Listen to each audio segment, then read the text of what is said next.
6 years. That's how long the UFC world waited for this moment. And now, it's finally happening. Conor McGregor is officially back. Not in a warm-up fight. Not in a tune-up. Not against some rising contender trying to steal his spotlight. The biggest star in MMA history is walking straight into war against one of the most dangerous volume strikers the sport has ever seen, Max Holloway.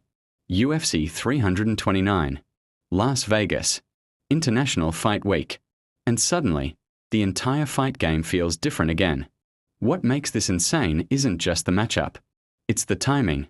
The announcement dropped while Francis Ngannou was making his walk to the cage on Netflix's MVP MMA event. Almost like the UFC wanted to hijack the entire combat sports world in one single moment. And honestly, they did.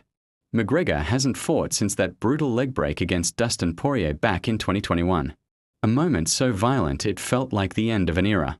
Since then, rumors exploded non-stop. Comebacks, injuries, delays, chaos. But now the comeback is real.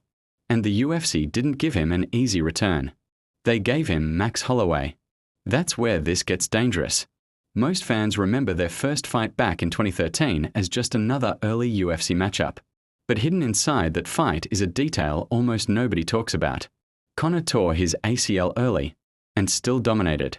Wrestling, pressure, control, 30-27 on every scorecard. But that Max Holloway? He was only 21 years old. The version standing across from McGregor in 2026 is completely different. Smarter, sharper, meaner.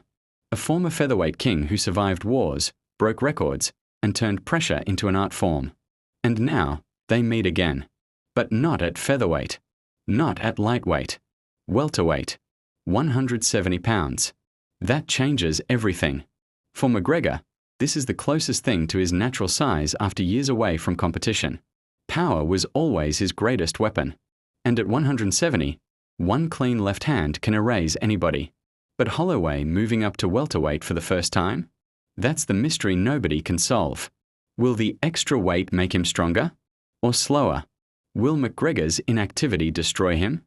Or make him more dangerous than ever? And then there's the pressure. Because this isn't just another UFC main event. This is International Fight Week in Las Vegas. T-Mobile Arena. 5 rounds. Global spotlight. The UFC knows exactly what this is. A nostalgia fight. A legacy fight. A risk-everything fight. And maybe the craziest part? The co-main event could steal the entire show. Benora Sandinis versus Paddy Pimblett is pure violence waiting to happen. One is charging toward title contention. The other is fighting to protect his superstar status after a devastating loss. But even with all that chaos underneath, the night still belongs to McGregor and Holloway. 2 eras. 2 legacies. 1 cage. And when that Octagon door closes in Las Vegas, we finally find out whether Conor McGregor's story has one last legendary chapter left.